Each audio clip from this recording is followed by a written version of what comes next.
ಬಹುಶಃ ಮಹಾರಾಜರು ಏಪ್ರಿಲ್ 3ನೇ ತಾರೀಕು ನಾಮಿನೇಷನ್ ಫೈಲಿಂಗ್ ಮಾಡ್ತಾರೆ. ಅವತ್ತು ಯಾವ ರೀತಿ ನಮ್ಮ ನಾಮಿನೇಷನ್ ಫೈಲಿಂಗ್ ಇರಬೇಕು ಅಂತ ಹೇಳಿದ್ರೆ, ಚುನಾವಣೆಯಲ್ಲಿ ಅದೊಂದು ರೀತಿ ಗೆದ್ದ ಮೇಲೆ ನಾವು ವಿಜಯೋತ್ಸವನ ಆಚರಣೆ ಮಾಡ್ತೀವಲ್ಲ, ಆ ತರದ ವಾತಾವರಣ ನಾಮಿನೇಷನ್ ಫೈಲಿಂಗ್ ದಿನ ಆಗಬೇಕು. ಅದಕ್ಕೋಸ್ಕರ ಪ್ರತಿ ಮನೆ ಮನೆಗೂ ಹೋಗಬೇಕು.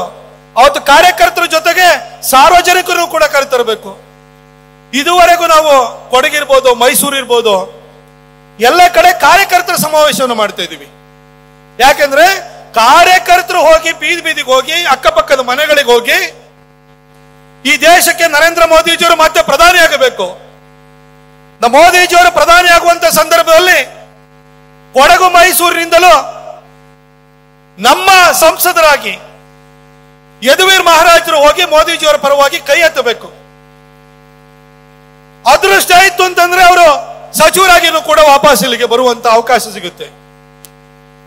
ಈ ಭಾಗದಲ್ಲಿ ಸತತ 2 ಸಾರಿ ನಾನು ಸಂಸದನಾಗಿ ಗೆದ್ದಿದ್ದೀನಿ.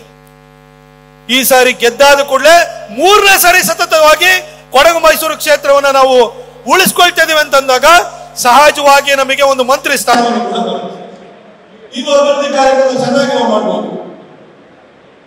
ಬಹುಶಃ ಮಹಾರಾಜರು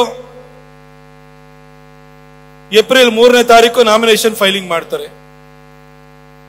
ಅವತ್ತು ಯಾವ ರೀತಿ ನಮ್ಮ ನಾಮಿನೇಷನ್ ಫೈಲಿಂಗ್ ಇರಬೇಕು ಅಂತ ಹೇಳಿದ್ರೆ,